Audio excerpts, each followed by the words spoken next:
قیامت کی علامات کبرا یعنی بڑی نشانیاں، حضرت مہدی علیہ رضوان کی آمد سے لے کر نفخہ اولا تک ظاہر ہونے والی علامات کبرا ہیں۔ قیامت کی علامتیں، نمبر 1 علامات کبرا، بڑی علامتیں، قیامت کی بڑی نشانیاں۔ نمبر 2 قیامت کی علامات صغرا، چھوٹی علامات، چھوٹی نشانیاں۔ یہ 2 قسم کی علامتیں ہیں۔ تو ایک قیامت کی علامات صغرا چھوٹی، قیامت کی علامات کبرا بڑی۔ اس پر تفصیل سے بات ہو چکی ہے کہ رسول اکرم صلی اللہ علیہ وسلم کی آمد، تشریف آوری سے لے کے حضرت مہدی تک یہ ساری علامات قیامت کی ہیں، اور یہ قیامات کی چھوٹی علامتیں ہیں۔ حضرت مہدی کے بعد حشر تک کی علامات یہ بڑی علامتیں ہیں قیامت کی، یعنی اب قیامت سمجھے بہت قریب آ گئی ہے، یہ معنی بڑی علامتوں کا کہ اب بہت قریب آ گئی ہے۔ حضرت امام مہدی علیہ الرضوان کی آمد، حضرت مہدی رضی اللہ عنہ کی آمد قیامت کی بڑی نشانیوں میں سے پہلی نشانی ہے۔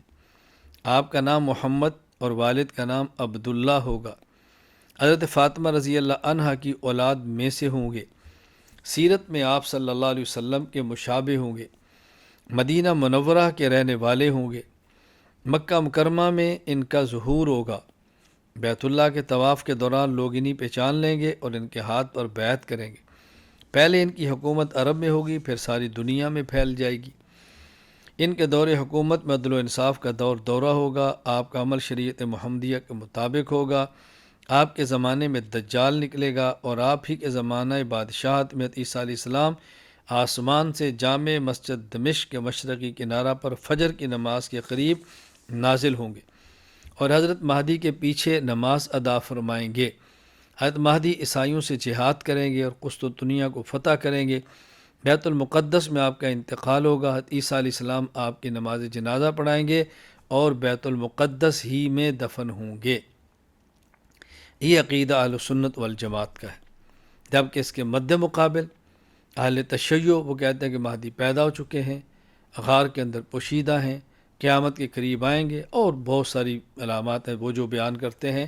بہرحال ہمارا عقیدہ ہے کہ حضرت مہدی پیدا ہوں گے، مدینہ منورہ میں ہوں گے، مکہ مکرمہ میں حرم کعبہ کا طواف کرتے ہوئے لوگ پہچانیں گے، اور آپ کی بیعت شروع ہوگی۔ اللہ ان کا دور مزید مبارک فرمائے۔ دجال، دجال ایک خاص کافر شخص کا نام ہے جو قوم یہود سے ہوگا۔ مسیح اس کا لقب ہوگا۔ مسیح مسحن سے ہے، جس کا معنی ہے ملی ہوئی آنکھ والا، یعنی کانا۔ اس کی ایک آنکھ میں انگور کے دانے کے برابر ناخونہ ہوگا۔ دونوں آنکھوں کے درمیان کافارا لکھا ہوا ہوگا۔ کافر، کافارا لکھا ہوا ہوگا۔ یہ دجال کا مختصر سا تعارف ہے جو میں نے آپ کی خدمت میں پیش کیا۔ یہاں میں ایک بات بطور عبرت کی عرض کروں، اچھی طرح ذہن نشین فرما لیں۔ کہتے ہیں کہ عالم نے بیان کیا اور یہ کہا کہ دجال وہ ہوگا جس کی پیشانی پر کافارا لکھا ہوگا۔ ایک نوجوان نے کہا کہ جب اس کی پیشانی پہ کافارا لکھا ہوگا، یعنی لکھا ہوا ہے کافر، پھر بھی لوگ اس کو اپنا مذہبی پیشوا مانیں گے، پھر بھی نجات دہندہ مانیں گے، پھر بھی خدا مان لیں گے؟ تو انہوں نے فرمایا ہاں۔ کہا یہ کیسے ہو سکتا ہے، اس کو تو عقل تسلیم ہی نہیں کرتی۔ انہوں نے بہت پیارا جواب دیا۔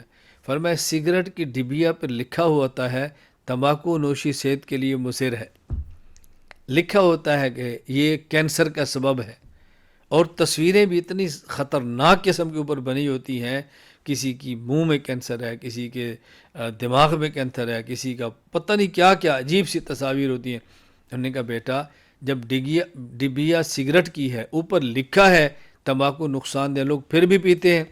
کہا جی پھر بھی پیتے ہیں۔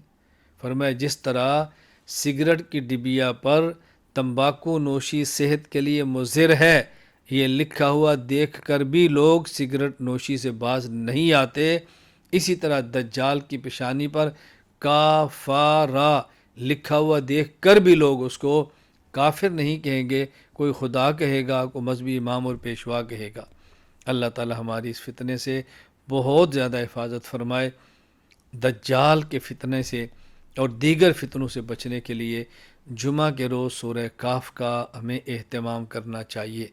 رسول اکرم صلی اللہ علیہ وسلم کا ارشاد ہے کہ جو شخص جمعہ کے دن سورہ کہف پڑھتا ہے اللہ تعالیٰ اس کو فتنوں سے بچائیں گے، حتیٰ کہ اگر اس کی زندگی میں دجال آ گیا اللہ اس فتنے سے بھی محفوظ فرمائیں گے۔ دجال کا خروج اس زمانے میں ہوگا جب حضرت امام مہدی رضی اللہ عنہ نصارہ سے جہاد کرتے ہوئے قسطنطنیہ کو فتح فرما کر شام واپس آئیں گے اور شہر دمشق میں مقیم ہو کر مسلمانوں کے انتظام میں مصروف ہوں گے۔ اس وقت دجال شام اور عراق کے درمیان سے نکلے گا اور نبوت کا دعویٰ کرے گا، پھر اصفہان آئے گا، وہاں 17,000 یہودی اس کے تابع ہو جائیں گے۔ بعد ازاں وہ خدائی کا دعویٰ کرے گا، اس کے بعد وہ خدائی کا دعویٰ کرے گا اور زمین میں فساد پھیلاتا پھرے گا۔ حق تعالی بندوں کے امتحان کے لیے اس کے ہاتھ سے قسم قسم کے کرشمے اور شعبدے ظاہر فرمائیں گے۔ حق تعالی بندوں کے امتحان کے لیے اس کے ہاتھ سے مختلف قسم کے کرشمے اور شعبدے ظاہر فرمائیں گے۔ یمن سے ہو کر مکہ مکرمہ کا رخ کرے گا، مگر مکہ مکرمہ پر فرشتوں کا پہرا ہوگا، اس لیے دجال مدینہ منورہ کا ارادہ کرے گا۔ مدینہ منورہ کے دروازوں پر بھی فرشتوں کا پہرا ہوگا، اس لیے دجال مدینہ منورہ میں داخل نہ ہو سکے گا۔ بالآخر پھر پھرام کر شام واپس آئے گا۔ حضرت عیسیٰ علیہ السلام دمشق کی جامع مسجد کے شرقی مینارہ پر فجر کی نماز کے وقت دو فرشتوں کے بازو پر ہاتھ رکھے ہوئے آسمان سے نازل ہوں گے۔ آپ علیہ السلام دجال کا تعاقب کریں گے۔ دجال آپ کو دیکھتے ہی ایسے پگھلے گا جس طرح نمک پانی میں پگھلتا ہے۔ بالآخر یہ باب لد پہ حضرت عیسیٰ علیہ السلام کے ہاتھوں قتل ہوگا۔ یعنی وہاں فلسطین میں جگہ ہے جس کا نام ہے باب لد، دروازے کا نام ہے لد، باب لد، وہاں پہ یہ حضرت عیسیٰ علیہ السلام کے ہاتھوں قتل ہو جائے گا اور یوں اس کا فتنہ ختم ہو جائے گا۔ نزول عیسیٰ علیہ السلام، تیسری علامت حضرت عیسیٰ علیہ السلام کا آسمان سے نازل ہونا ہے۔ کان دجال کا خروج ہو چکا ہوگا۔ حضرت امام مہدی دمشق کی جامع مسجد میں نماز فجر کے لیے تیاری بھی ہوں گے۔ اس وقت عیسیٰ علیہ السلام آسمان سے دمشق کی جامع مسجد کے شرقی مینارہ پر دو فرشتوں کے بازو پر ہاتھ رکھے ہوئے نزول فرمائیں گے، نازل ہوں گے اور نماز سے فراغت کے بعد امام مہدی کی معیت میں دجال پر چڑھائی کریں گے۔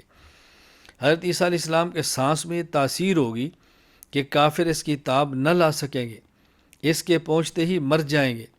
یعنی عیسیٰ علیہ السلام جب سانس لیں گے تو سانس کافر پہ پڑے گا اور کافر اس سے مرے گا، اور دجال حضرت عیسیٰ علیہ السلام کو دیکھتے ہی ایسے پگھلنے لگے گا جیسے نمک پانی میں پگھلتا ہے۔ حضرت عیسیٰ علیہ السلام دجال کا تعاقب کریں گے، باب لد پر جا کر اس کو اپنے نیزے سے قتل کریں گے اور اس کا خون مسلمانوں کو دکھائیں گے۔ اس کے بعد لشکر اسلام دجال کے لشکر کا مقابلہ کرے گا۔ اس لشکر میں جو یہودی ہوں گے مسلمانوں کا لشکر ان کو خوب قتل کرے گا۔ اس طرح زمین دجال اور یہود کے ناپاک وجود سے پاک ہو جائے گی۔ حضرت عیسیٰ علیہ السلام آسمان سے نازل ہوں گے، پیدا ہو چکے ہیں۔ اس لیے اکثر یہ بات میں کہا کرتا ہوں، انا خاتم النبیین لا نبی بعدی کا ترجمہ یہ کریں کہ میں آخری نبی ہوں، میرے بعد کوئی نبی پیدا نہیں ہوگا۔ حضور اکرم صلی اللہ علیہ وسلم کا ارشاد گرامی، انا خاتم النبیین لا نبی بعدی۔ حضرت عیسیٰ علیہ السلام پیدا نہیں ہوں گے، عیسیٰ علیہ السلام نازل ہوں گے۔ فائدہ، چونکہ ابھی حضرت عیسیٰ علیہ السلام کے نزول کا عقیدہ بیان کیا گیا ہے، اس لیے مزید چند ضروری باتیں بھی ذہن نشین کر لی جائیں۔ نمبر 1، حضرت عیسیٰ علیہ السلام کو اللہ تعالیٰ نے حضرت مریم علیہ السلام کے بطن سے بغیر باپ کے پیدا فرمایا۔ نمبر 2، اللہ تعالیٰ نے آپ علیہ السلام کو نبوت اور کتاب انجیل عطا فرمائی۔ نمبر 3، جب حضرت عیسیٰ علیہ السلام نے قوم کو دعوت دی تو یہودی آپ کے دشمن بن گئے اور انہوں نے قتل کرنے کی کوشش کی۔ اللہ تعالیٰ نے آپ کی حفاظت فرمائی اور آپ علیہ السلام کو زندہ آسمان پر اٹھا لیا۔ نمبر 4، قیامت کے قریب واپس دنیا میں تشریف لائیں گے۔ نمبر 5، دمشق کی جامع مسجد کے مینار پر نازل ہوں گے۔ نمبر 6، دجال کو قتل کریں گے۔ نمبر 7، عدل و انصاف کرنے والے حاکم ہوں گے۔ نمبر 8، آسمان سے اترنے کے بعد نکاح فرمائیں گے، آپ کی اولاد بھی ہوگی۔ نمبر 9، آپ علیہ السلام کا انتقال ہوگا، اہل اسلام آپ کا جنازہ ادا کرنے کے بعد روضہ رسول صلی اللہ علیہ وسلم میں دفن کریں گے۔ نمبر 10، آپ علیہ السلام کو 33 یا 34 سال کی عمر میں آسمان پر اٹھا لیا گیا، نزول کے بعد 40 سال کا عرصہ رہیں گے، یوں حضرت عیسیٰ علیہ السلام کی عمر 73 یا 74 سال بنے گی۔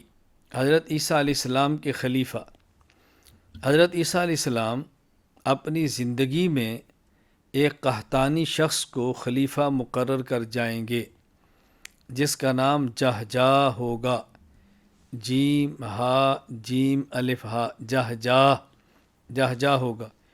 وہ خوب اچھی طرح عدل و انصاف کے ساتھ حکومت کریں گے، مگر جلد ہی شر اور فساد پھیلنا شروع ہو جائے گا۔ یعنی حضرت عیسیٰ علیہ السلام اپنی زندگی میں اپنا جانشین متعین فرمائیں گے۔ جس طرح حضرت عیسیٰ علیہ السلام سے پہلے مہدی ہوں گے اور مہدی کا انتقال ہو جائے گا، اور حضرت عیسیٰ علیہ السلام حکومت فرمائیں گے، عیسیٰ علیہ السلام خلافت کا نظام قائم فرمائیں گے، مدینہ منورہ انتقال ہوگا، روضہ رسول صلی اللہ علیہ وسلم میں دفن ہوں گے، تو اپنی زندگی میں اپنا جانشین خود متعین فرما دیں گے جو قحطانی قبیلے کا ہوگا اور جہجا اس کا نام ہوگا۔ حضرت عیسیٰ علیہ السلام اور حضرت امام مہدی رضی اللہ عنہ دو الگ الگ شخصیات ہیں۔ ظہور مہدی اور نزول عیسیٰ ابن مریم علیہ السلام کے بارے میں جو احادیث آئی ہیں، ان سے یہ امر روز روشن کی طرح واضح ہے کہ حضرت عیسیٰ علیہ السلام اور حضرت امام مہدی دو علیحدہ علیحدہ شخصیات ہیں۔ حضرت عیسیٰ علیہ السلام الگ شخصیت ہے، حضرت مہدی الگ شخصیت ہے۔ ان دونوں میں فرق سمجھنا بہت ضروری ہے، اس لیے کہ مرزا غلام احمد قادیانی دجال، کذاب، لعین نے یہ کبھی دعویٰ کیا کہ میں عیسیٰ ہوں، کبھی دعویٰ کیا میں مہدی ہوں۔ تو یہ سمجھنا ضروری ہے کہ مہدی الگ ہیں اور حضرت عیسیٰ علیہ السلام الگ ہیں۔ مجھے یہاں ایک واقعہ یاد آیا کہ ہمارے یہاں پنجاب میں ایک بوڑھا دیہاتی آدمی تھا، اور اس کے پاس کچھ قادیانی دعوت کے لیے گئے، اپنے دین کی دعوت دینے کے لیے، اور ان قادیانیوں نے جا کر اس کو کہا کہ بابا جی مبارک ہو، بابا جی مبارک ہو، حضرت مہدی آگے ہیں۔ تو بابا نے پلٹ کے بڑی عجیب بات کی، اس نے کہا اللہ کا شکر ہے کہ حضرت مہدی آگے ہیں، ہم نے تو سنا تھا کہ وہ مرزا غلام احمد قادیانی بدماش وہ کہہ رہا ہے کہ میں مہدی ہوں، اللہ کا شکر ہے کہ مہدی آ گئے، اس خبیث سے تو جان چھوٹی۔ وہ قادیانی وہاں سے دوڑے کہ ان بندوں کو سمجھانا، کیا سمجھائے، تو پہلے سمجھتے کہ مرزا جھوٹا آدمی ہے۔ تو یہ عقیدہ رکھنا ضروری ہے کہ حضرت مہدی الگ ہیں، حضرت عیسیٰ علیہ السلام الگ ہیں۔ حضرت عیسیٰ علیہ السلام حضرت امام مہدی رضی اللہ عنہ میں فرق۔ نمبر 1، حضرت عیسیٰ بن مریم علیہ السلام نبی اور رسول ہیں۔ حضرت امام مہدی امت محمدیہ کے خلیفہ ہوں گے، نبی نہ ہوں گے۔ حضرت امام مہدی امت محمدیہ علی صاحب الصلاۃ والتسلیم کے خلیفہ ہوں گے، نبی نہ ہوں گے۔ نمبر 2، حضرت مسیح بن مریم علیہ السلام حضرت مریم علیہ السلام کے پیٹ سے بغیر باپ کے نبی کریم صلی اللہ علیہ وسلم سے تقریباً 600 سال پہلے بنی اسرائیل میں پیدا ہوئے، اور امام مہدی قیامت کے قریب مدینہ منورہ میں پیدا ہوں گے۔ ان کا نام محمد بن عبداللہ ہوگا۔ نمبر 3، حضرت عیسیٰ بن مریم علیہ السلام بنی اسرائیل میں سے ہیں، اور حضرت امام مہدی رضی اللہ عنہ حضرت فاطمۃ الزہرا رضی اللہ عنہا کی اولاد سے ہوں گے۔ یاجوج ماجوج کا نکلنا۔ حضرت عیسیٰ علیہ السلام کے نزول اور دجال کی ہلاکت کے کچھ عرصہ بعد امام مہدی رضی اللہ عنہ انتقال فرما جائیں گے۔ حضرت عیسیٰ علیہ السلام ان کی نماز جنازہ پڑھائیں گے، بیت المقدس میں ان کا انتقال ہوگا اور وہیں مدفون ہوں گے۔ امام مہدی کی وفات کے بعد مسلمانوں کی قیادت حضرت عیسیٰ علیہ السلام کے سپرد ہوگی، اور زمانہ نہایت سکون اور راحت سے گزر رہا ہوگا کہ یکا یک وحی نازل ہوگی کہ اے عیسیٰ تم میرے بندوں کو کوہ طور کے پاس لے جاؤ، میں اب ایک ایسی قوم نکالنے والا ہوں کہ جس کے ساتھ لڑنے کی کسی کو طاقت نہیں۔ وہ قوم یاجوج ماجوج کی قوم ہے جو یافس بن نوح علیہ السلام کی اولاد میں سے ہے، یعنی نوح علیہ السلام کے بیٹے یافس اس کی اولاد میں سے ہے۔ شاہ ذوالقرنین نے دو پہاڑوں کے درمیان ایک نہایت مستحکم آہنی لوہے کی آہنی دیوار قائم کر کے ان کا راستہ بند کر دیا تھا۔ قیامت کے قریب وہ دیوار ٹوٹ جائے گی اور یہ غارت گر قوم ٹڈی دل کی طرح ہر طرف سے نکل پڑے گی اور دنیا میں فساد پھیلائے گی، جس کا ذکر قرآن کریم کی سورہ کاف کی آیت نمبر 93 تا 98 میں موجود ہے۔ اس وقت حضرت عیسیٰ علیہ السلام اپنے ساتھیوں کو لے کر کوہ طور کی طرف چلے جائیں گے اور بارگاہ خداوندی میں یاجوج ماجوج کے حق میں طاعون کی ہلاکت کی دعا کریں گے، جبکہ باقی لوگ اپنے اپنے طور پر قلعہ بند اور محفوظ مکانوں میں چھپ جائیں گے۔ اللہ تعالیٰ یاجوج ماجوج کو طاعون کی وبا سے ہلاک فرمائیں گے، اس بلائے آسمانی سے سب مر جائیں گے۔ اس کے بعد اللہ تعالیٰ لمبی گردن والے پرندے بھیجیں گے جو بعض کو تو کھا جائیں گے اور بعض کو اٹھا کر سمندر میں ڈال دیں گے۔ پھر بارش ہوگی جس کے سبب ان مرداروں کی بدبو سے نجات ملے گی اور زندگی نہایت راحت اور آرام سے گزرنے لگے گی۔ سورج کا مغرب سے نکلنا۔ قیامت کے قائم ہونے سے پہلے سورج مغرب سے نکلے گا اور یہ وہ وقت ہوگا جب توبہ کا دروازہ بند ہو جائے گا۔ اس وقت ایمان لانا مفید ثابت نہ ہوگا، یعنی جب سورج مغرب سے نکلے اب کوئی توبہ کرنا چاہے بھی نہیں کر سکے گا، ایمان لانا چاہے گا ایمان اس کا قبول نہیں ہوگا۔ اب دروازے بند ہو گئے، توبہ کا وقت گزر گیا، ایمان لانے کا وقت گزر گیا۔ اللہ تعالی ہم سب کی حفاظت فرمائے، اللہ تعالی خاتمہ بالایمان فرمائے، اللہ تعالیٰ میں سچی توبہ کرنے کی توفیق عطا فرمائے۔ دابۃ الارض کا نکلنا۔ جس روز آفتاب مغرب سے طلوع ہوگا اس کے چند روز بعد مکہ مکرمہ کے صفا پہاڑ سے یہ عجیب الخلقت جانور نکلے گا۔ جس طرح اللہ تعالیٰ نے اپنی قدرت سے حضرت صالح علیہ السلام کی اونٹنی کو پتھر سے نکالا تھا، اسی طرح اپنی قدرت سے قیامت کے قریب زمین سے جانور نکالیں گے جو لوگوں سے کلام کرے گا اور قیامت کی خبر دے گا۔ مومنین کے چہروں پر ایک نورانی نشان لگائے گا جس سے ان کے چہرے روشن ہو جائیں گے، اور کافروں کی آنکھوں کے درمیان ایک مہر لگائے گا جس سے ان کے چہرے سیاہ ہو جائیں گے۔ اب یہ دابۃ الارض جانور ہے، جتنا بیان ہے اتنا ہی ایمان رکھیں، جو بیان کر دیا گیا اس کو مان لیں، جن تفصیلات کو بیان نہیں کیا گیا ان تفصیلات میں نہ پڑیں، بس اتنا اعتقاد رکھنا ضروری ہے۔ ٹھنڈی ہوا کا چلنا۔ دابۃ الارض کے نکلنے کے کچھ عرصہ بعد ایک ٹھنڈی ہوا چلے گی جس سے تمام اہل ایمان اور اہل خیر مر جائیں گے، یہاں تک کہ اگر کوئی مومن کسی غار یا پہاڑ میں چھپا ہوا ہوگا تو وہاں بھی یہ ہوا پہنچے گی اور وہ شخص اس ہوا سے مر جائے گا۔ نیک لوگ سب فوت ہو جائیں گے تو نیکی اور بدی میں فرق کرنے والا بھی کوئی باقی نہیں رہے گا۔ یہ وقت ہوگا کہ جب پوری زمین پر کوئی مومن باقی نہیں بچے گا، اب صرف اور صرف کفار ہی ہوں گے، کیونکہ قیامت جب آنی ہے تو دنیا میں ایک شخص بھی اللہ اللہ کہنے والا نہیں ہوگا، اب صرف اور صرف کفر ہی زمین پر ہوگا۔ اللہ تعالیٰ اس دن سے پہلے ایمان کی حالت میں دنیا سے لے جائے اور وہ دن دیکھنا نصیب نہ ہو۔ حبشیوں کا غلبہ اور خانہ کعبہ کو گرانا۔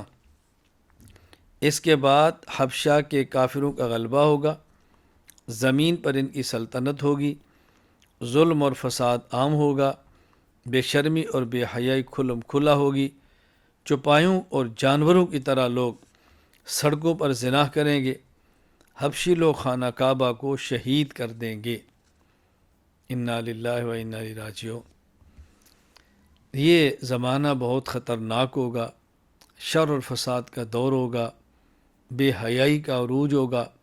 اس سے قبل کسی نے اس قدر بے حیائی کا تصور بھی شاید نہ کیا ہو جتنی یہ بے حیائی ہوگی، کہ جس طرح جانور روڈ پر اور گزرگاہوں پر کھڑے ہو کر اس فعل کا ارتکاب کرتے ہیں، بدترین وہ لوگ ہوں گے جو اس دور میں چپایوں کی طرح کھلے عام بد کرداریاں کریں گے۔ اللہ تعالیٰ محفوظ فرمائے ہمیں۔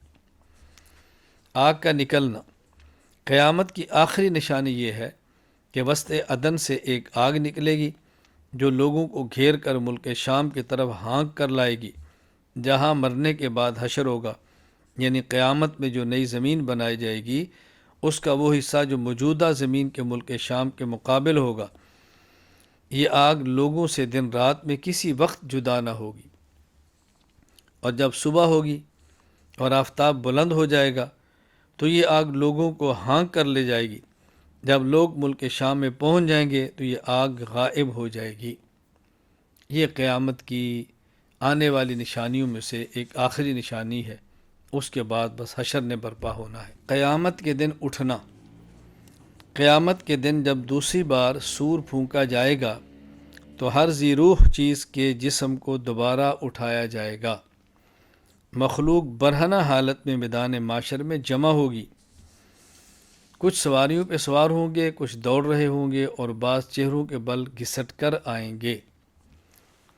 یعنی قیامت کے دن جب لوگ میدان معاشر میں آئیں گے تو جسم پہ کپڑے نہیں ہوں گے، لیکن یہ کسی کے ذہن میں شبہ نہ آئے کہ بے حیائی ہوگی۔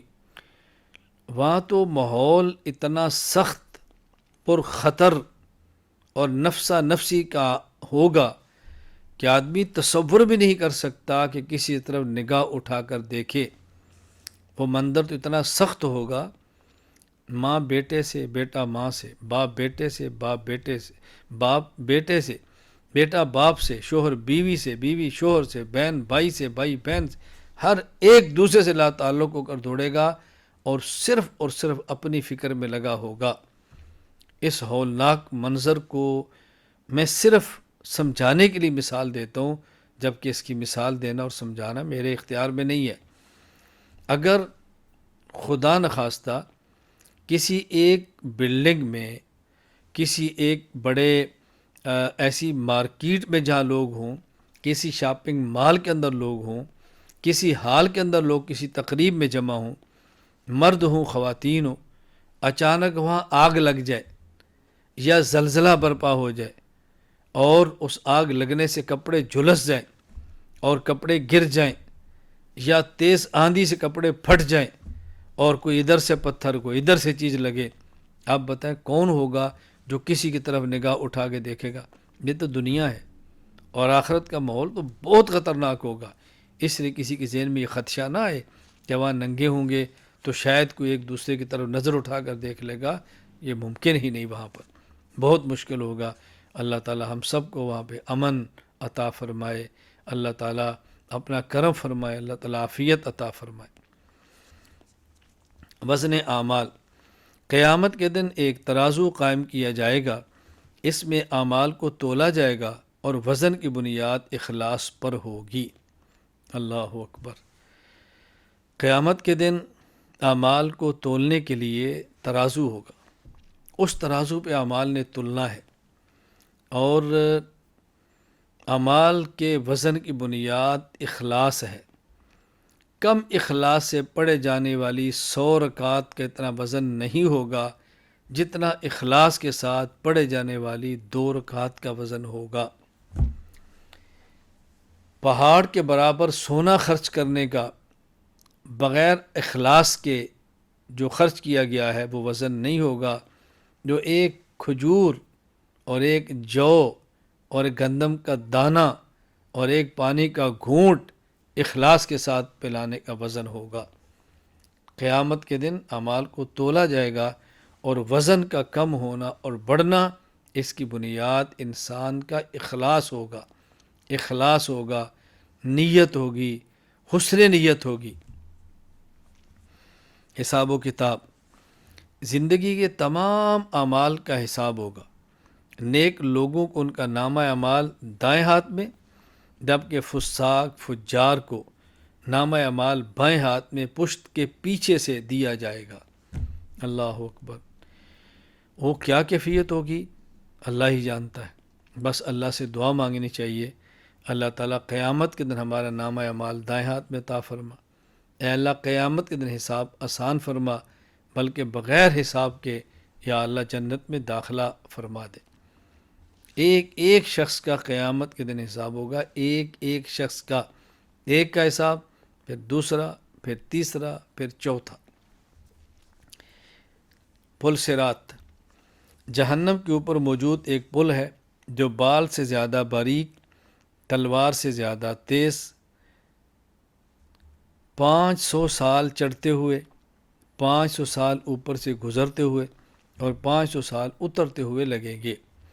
انسان اپنے اعمال کے اعتبار سے اس پر گزریں گے، کوئی بجلی کی کڑک کی طرح تیز ہوں گے، کوئی ہوا کی طرح، کوئی گھوڑے کی رفتار اور کوئی اونٹ کی رفتار، حتیٰ کہ کوئی گھسر کر چل رہا ہوگا۔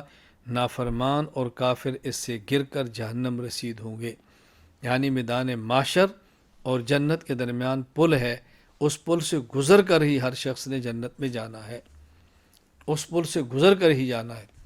اب ظاہر ہے کفار اس پل پہ چڑھیں گے تو اللہ اکبر گر جائیں گے جہنم میں، نافرمان بھی گریں گے۔